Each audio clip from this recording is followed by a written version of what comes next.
Hello, welcome to my garden. Today I'm gonna do a garden tour with you guys, and I'm gonna do my best to do before and during and at this time, like right now, after, if you want to say it, pictures. It's my favorite thing to see.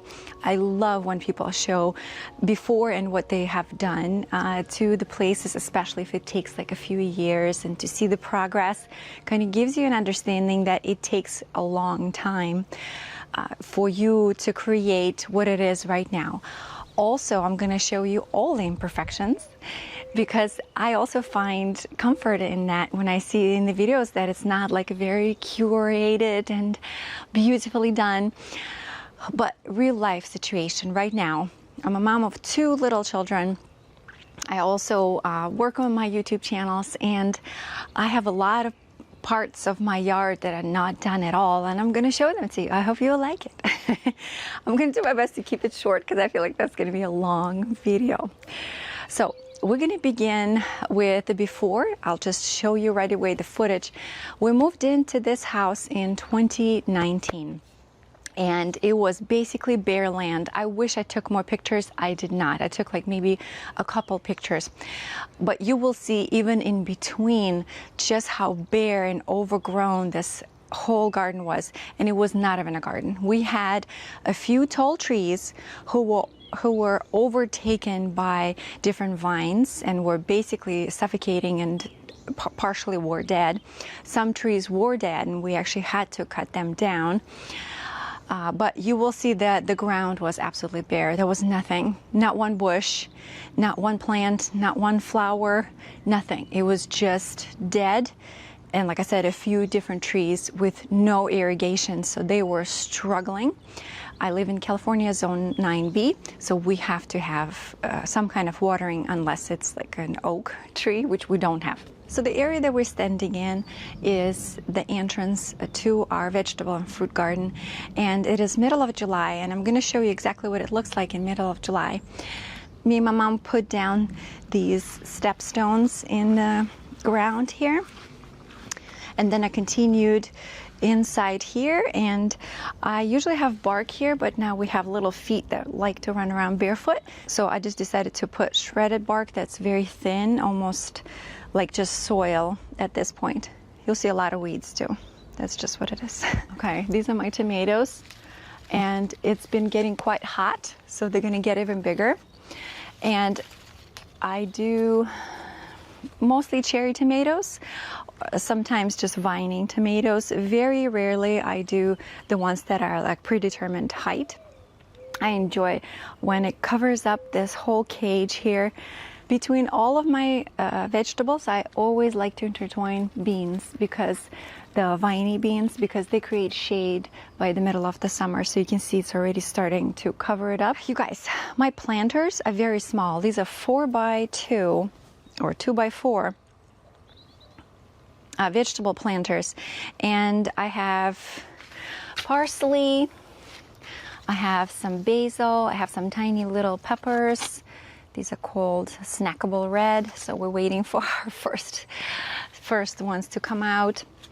I have 2 different tomatoes in here, and I have some squash already, and this is a spaghetti squash. I love spaghetti squash. I love it. That's it. So I decided to grow it first time this year. I was planning on having it crawl up, but it just does not want to. It wants to sprawl, so I'm just letting it for now.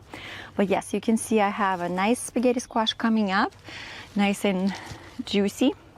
It's a little early, obviously, to pick it, but I'm super excited, and I have a lot of small ones too. I have realized that zinnias do great in my yard. This planter barely gets any water. It has a bit of a drip system, but like you can see, even Cosmos is not really surviving very well in here. I have to hand water it a couple times a week for them to survive. But I love that the zinnias go crazy like this, and they're gonna spread even more, and even more will come out eventually.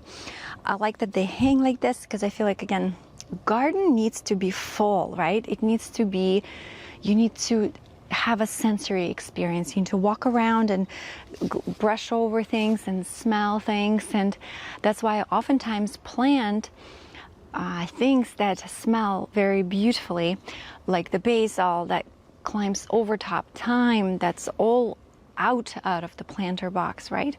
Same thing with flowers. I feel like when my children run around here, that's a part of garden I want them to experience. I don't want just boxes. I want everything falling out of it. That's kind of my view of the garden. And here we have amazing strawberries, you guys. My son and my daughter, mostly my son, comes every single day to pick them. And I have made it my mission this year to put as many strawberries in as many places as I can. I have random pots here. I tuck them into flower beds. I have a separate pot right there. This whole thing keeps sprawling out, and I do my best to kind of give them organic fertilizer so they just keep going, because it's just been the one thing we check on every single day. Strawberries, blackberries are kind of off season now already, almost gone. And tomatoes, like the cherry tomatoes, they're so much fun for the kids to pick. So it's just been something I focus on the most. I love going to garden tours in my area. I go to basically all the garden tours that are available because they just bring me so much joy. It's truly one of my favorite things to do in spring when they start. And all of my favorite gardens were cottagey, kind of informal, a little bit rusty, a little bit kind of wood that's degrading, you know, and a lot of them had these doors, or like, I want to say antique windows and doors. And one time I was at one of the farms and they had like a bin for $5 for just crap from the farm. I call it crap, but it's really beautiful stuff. But they sell it as like junk. So I found so many treasures there. I found like amazing terracotta pot and this door for like $5, and I bought it immediately. And I had a long time figuring out what I want to do with it. I wanted to hang it somewhere. I wanted to paint it. I had so many ideas, and I got overwhelmed. So I just leaned it against the fence for now, and it's been here for a couple of years, and I'm okay with it. I like the way it is right now. Oh, I might sit down. I have two versions of spaghetti squashes. This is a different version from that one. I don't really know what the difference is, but I got two different ones. And this one's a red curry squash, and it looks like a tiny little pumpkin. I don't have any yet. I'm so bummed out, but it is quite still small. I'm trying to fertilize it more because I feel like it should be growing bigger, but it's not. So I'm going to try training that up, going up. And maybe we'll have pumpkin-shaped and colored little squashes. And I've tasted it the first time last year, red curry, I think it's called. I could be saying completely wrong, I'm sorry. But man, it's my favorite squash now, that red curry. So I found the seeds for it and I planted it this year. So all of these are from seeds. All of my squashes are from seeds. I see one tomato fell down.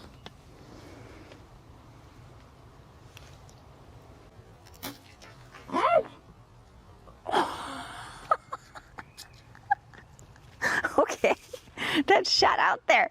Okay, I'm not gonna eat that now. To all my gardeners out there, are you impatient gardener too? Do you use just the random brush that you don't use, and you go from flower to flower on your veggies and just pollinate them yourself? Guilty. I had to do that. I get so impatient. Like with this red curry, it doesn't have anything. So I have a brush here because I'm going to be dabbing into it. I'm going to be making it go into fertile fruit. Because I'm like, you know, but it's a bummer because I only see like one flower. You see? There's no more flowers, just one. And as far as I know, they have to like do it. Anyway, I'm getting off the topic here. The bottom line is I practice pollinating of flowers on my veggies because I want them to start soon. Right here I have an amazing rose. It's called Kiss Me Kate. Beautiful climbing rose. It is going crazy this year. It is literally going so tall, taller than the fence now. And it does have blooms, but I can't even reach them because they're so far. I'll try. Okay. And it blooms multiple times a year. And look how pretty that is. These are old flowers, obviously, but they are so pretty. I love them. And another vegetable I have right there is the squash. So probably today or tomorrow I'm going to show my son and my daughter how to harvest squash, so they can try that too, because they have not done that yet. So this area is quite nice in afternoon, probably after 2 p.m. when it gets very hot. And we have the sun traveling like this, so most of our yard is full sun starting 1 p.m. besides this little corner here, because this beautiful maple, I'll show you the beautiful pictures of it from spring. This is a bloodgood maple, Japanese maple, and it's the highlight of our whole garden. I have since planted multiple. I'm a Japanese maple girl for life, for sure. And it brings so much shade to this area that we can hang out here sometimes. Here, probably I should have my children introduce you to their beautiful creations, but this is their magic fairy garden. And my kiddos play here almost every day. Somebody comes here and just moves something around, changes things up. It's like a little magical area that they play at. Sorry, I'm reading, of course, never stops. We have like some creatures that are living in the grass here, and some little tiny mushrooms that are starting to degrade a little bit, but it is what it is. I let them go ham in here, whatever they want.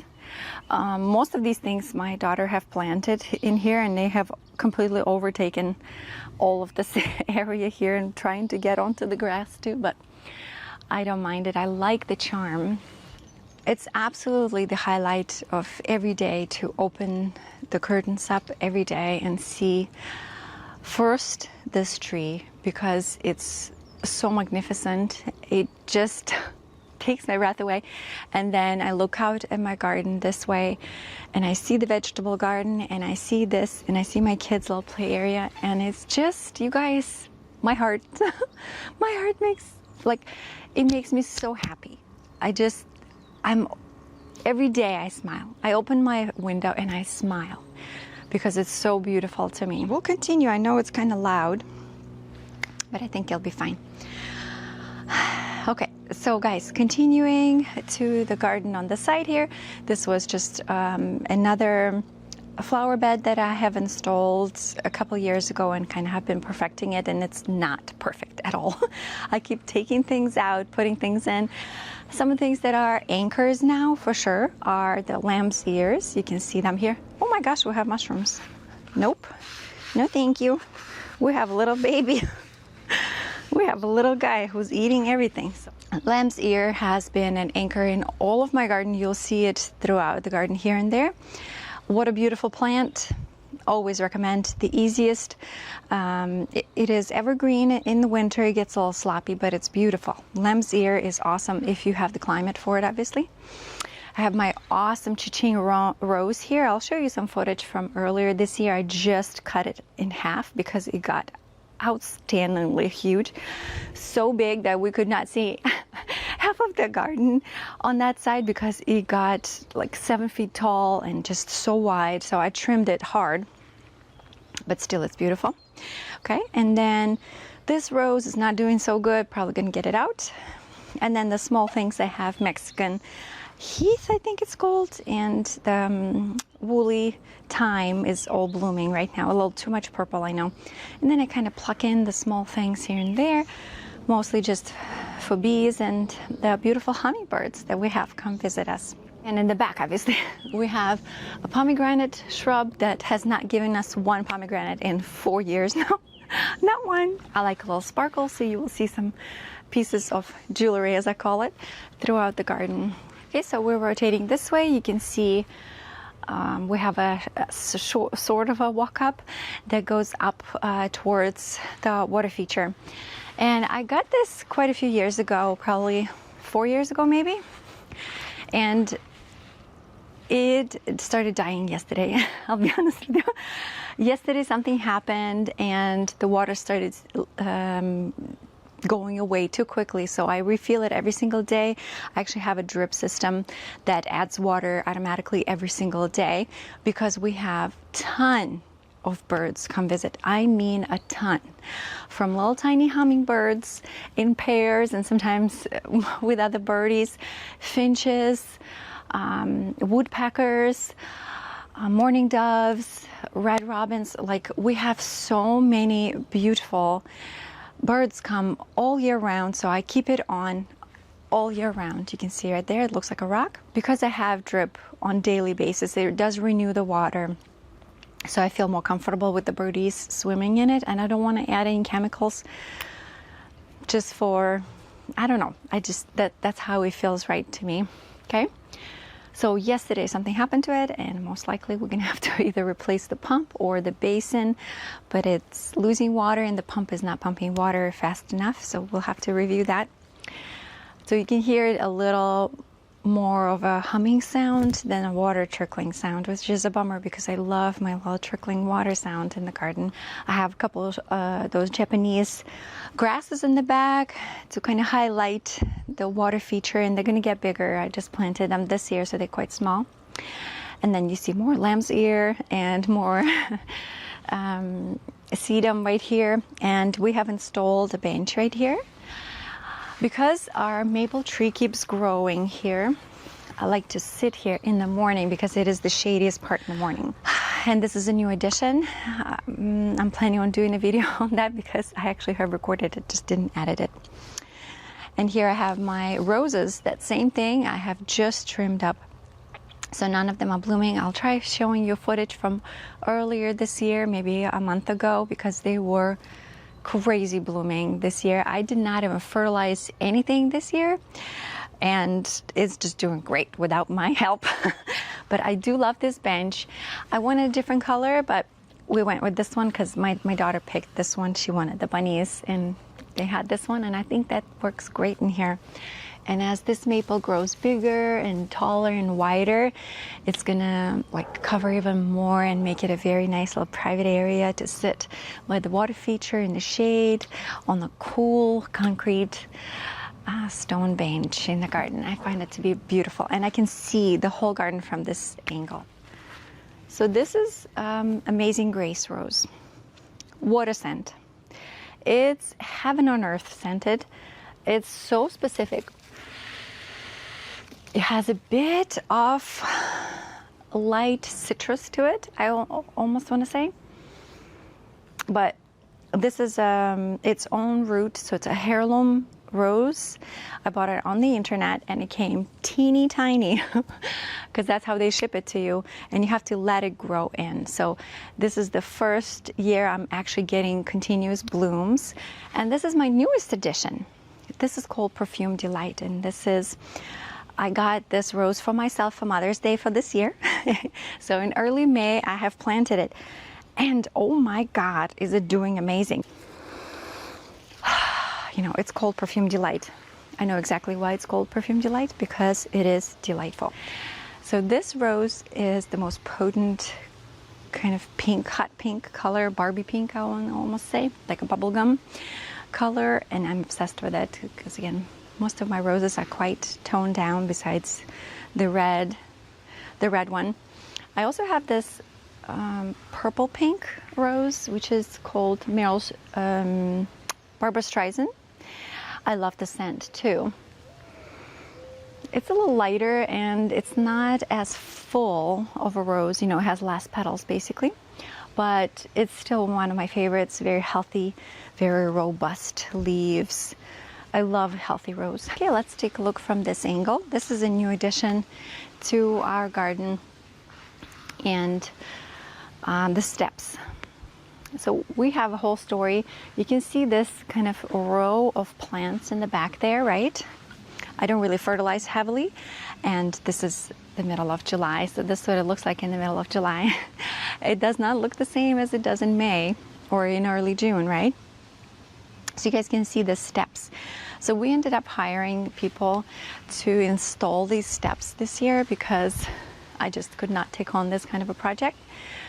We did this sea of plants here before, and if you remember, we had like sort of little steps over here, and we have used that structure for a couple of years until we got voles. And voles dug out from under and just took out all the dirt, all the stuff, all of the pebbles, everything we had inside those steps.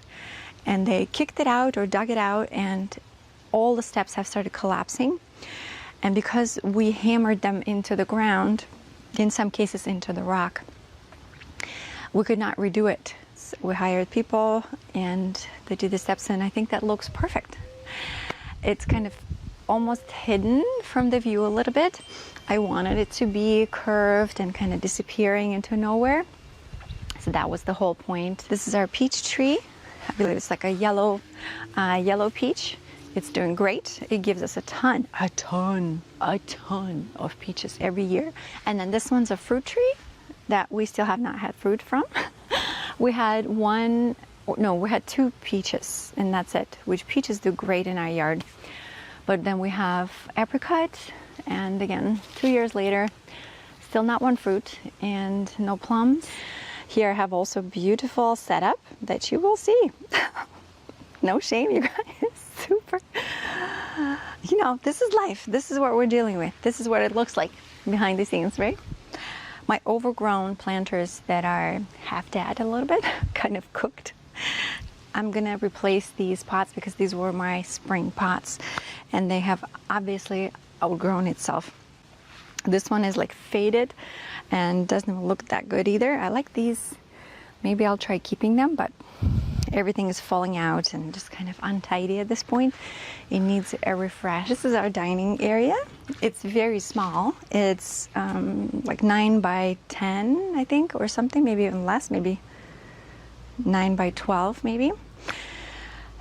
And this is where we dine. Again, not much fits, but we love it still. This year I decided to put some chamomile into the pot, and I have thyme, and I have this huge tomato that we tried picking with the baby, and it didn't work out, so I'm waiting for my daughter to pick it. That's her job. And just some edible plants right here. I wanted to do more edible on this side, so if the kids brush through it or pick at it, or my son eats it, it'll be okay. And then I have a pot of 3 different mint types that I also very much enjoy brushing over like this.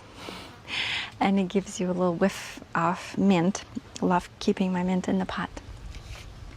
This is our rose here. This is Dave Austin, Lady Gardener. Beautiful peach, kind of pink apricot look to the flower. It's gorgeous. It smells very nice, and I have the pink bubblegum petunia here. And this is our pot, and I love that you can see these flowers through my window. I specifically kind of try keeping them or training them up a little bit, because when you walk by, you can see them through the window inside, and it just brings me joy. I love that. Okay, so this side I have some different types of succulents in different shapes and pots in here. Then I have them. And then last year, me and my mom decided that we need a palm tree for our backyard. And I decided to put in the pot right next to the sitting area. So when you sit, you kind of have this palm tree right above you, kind of. It's not too tall, but it's getting there because, again, we got a smaller one. And then I got this beautiful set in Lowe's. You guys, if you have not seen them, you should look at that. So Lowe's sells these packs, and this was a pack of 3 basically, of different plants as a group already, and you just plant them as they go, like right into the ground. Obsessed. I'm gonna do this forever. I loved the combination of colors, and this is what it looks like a couple months later. I underplanted the palm tree to kind of keep it shaded, and also to bring some color to the beautiful area, so when we sit, we can see these beautiful pots with flowers. This look to this side. I kind of showed you most of it. I know you guys want to go up the stairs, don't you? Let's go real quick. I'll take you. And I haven't come up with anything super interesting to do up there. We're still kind of working around this area because, again, it was just installed this spring. I have a couple plants that I need to plant around this area, and we had to dig out a couple too. This is our forever headache hill that is very hard to deal with because it's a very big slope, as you can see, a very sharp slope. When you go up here, there's not much besides just the chair. And up top I have some grapes that are going wild. Well, tiny grapes that my kids can also probably soon enough come and eat. Let me try one. Oh, hey, they're ripe. Almost. Maybe another couple days. Maybe we should eat them early before rats get them. So, do you guys have any suggestions that we can do here to do as a destination? It's a very small area, but something to do here, like to look forward to. If you do go up the stairs, what do you come to do or see? Yeah, I definitely need a shrub here to cover up from neighbors a little bit, but well, that's all we got right now. Okay, let's go down. So this is our beautiful rocky wall. I literally have no idea what to do with it. It's very hard to irrigate this area just because it's a rock. It's possible, and like these shrubs are on the irrigation. Again, they have been past their prime right now. You can see they're very dry, but I will insert footage here of it looking beautiful this spring and winter. Here I have a little Japanese maple, another one, and here I just kind of plucked in the succulents that survives the summer if I just kind of hose over it once or twice a month, and it survives and blooms and sort of looks good. I don't know, hopefully it'll get bigger, or I probably need to put more different ones. You can see I put trailing purple lantana all around. I've planted, I think, 8 separate plants. And my plan was to do like this, like a halo over the top. So that's what's been staying. I had other shrubs on top that were growing fine until the voles ate the roots and we had to cut them out.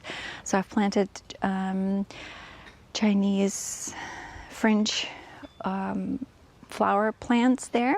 They're very tiny. It will take a couple years for them to get bigger, but you can't even see them. They're a little purple. So our yard on this side looks very different now than what it did before.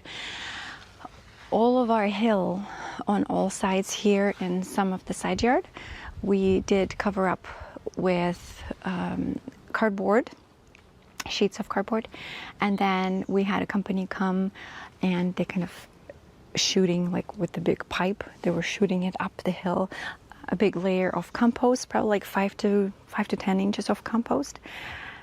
And then they did the mulch, same thing, over top of that. So we have like at least a foot, if not 2 feet in some spots, of new soil coming through. That was a couple of years ago, and it was the best decision we have ever made, is to do that, because this whole corner, I'll show you before and afters, and right now, this whole corner was just overtaken by weeds, and our neighbor has an invasive periwinkle that still comes along. But it was taking over everything here, and the weeds were crazy. So I'm trying to figure out what to do on this side yard because it's so narrow, so straight. We have beautiful grass to walk on, and we put the swing over here. That was also a nice idea, which I really like the idea of this swing on this side. Very squeaky swing. But nonetheless, I got this swing on Wayfair, and I would not recommend you getting it. It was very inexpensive, and now I know why. Because it's falling apart, and it's like hollow wood. I don't know how to explain it. It was very lightweight. It's almost like dehydrated wood. It's a weird feeling, but it's working. For $100, it's paying itself off. We come here occasionally to hang out, and it's a nice area because these big towering trees now create enough shade for us to enjoy. Okay, here you see some leftover twigs and sticks and pine cones and bark that we collect. because I insist my kiddos play with it. I don't know. Every time we go out, we pick a little rock or stone or something like that that we like, and we bring it back, and they just do something with it. Sometimes they make little houses out of it. Sometimes they just smush it, crush it. I don't care what they do with it. I think that's awesome. So now this side yard was created by my beautiful mom. She sometimes visits us, and one year, a couple years ago, she helped me dig this out and plant new plants over here and lift it up and make it into a flower bed here. We have planted these sunshine, I forgot what they're called, something sunshine, 2 of them. And they are the highlight, 100%, probably of my whole yard. And they look so bright and cheery all year round. Again, in our zone, they just evergreen. I'm supposed to shape them, but I don't want to. They're so nice and flowy. Look at this. It's like, what is this? It's so amazing. I do nothing to it, nothing at all. It gets some sun. This one barely gets any sun, so it gets a little smaller, but they bring me so much. Just like a little sunshine, especially on the gloomy days. Look how beautiful that is. It's amazing. So last year my mom planted these beautiful gladioli here. They're like royal purple color. Obsessed with them. This is the first year they actually bloomed. I'll show you some footage, and they were so lush, such a strong colored flower. Beautiful. I loved having so much color in this corner. Ginormous 2 maples over here. These are called October Glory maples, and they turn the most amazing burgundy red color in the fall. Also just so beautiful. We take family pictures this way because it looks so beautiful. Again, we don't need to go anywhere, just do photo shoot right here. There, my whole point was to hide the trash cans. Okay, there's nothing on this side that hides the trash cans, and they're really an eyesore. And I have this Zephyrium, I'm gonna butcher that name, Zephyrium rose that is amazing in spring. My solution was, excuse me the bike, to create some kind of easy way and cheap way to cover up the trash cans. I ended up going with these iron, right? Something iron. You guys, I'm starting to blank. I think I need some coffee or something. And we just literally pushed them into the ground, covered them with a lot of rocks around it. Okay, you guys, our neighbors started trimming their shrubs and it's very loud, so I just wanted to say thank you so much for watching this garden tour. I hope it was interesting. It probably was extremely long, but I'm glad you were here. I wanted to do sort of this slow summer garden tour and show you how everything is. It's a beautiful cloudy day today, which almost never happens in the middle of July. And I thought it would be perfect time to take you guys out into the garden and to show you everything and let you see where I am at this stage of my gardening. Thank you so much for joining, and I'll see you soon again. Bye-bye.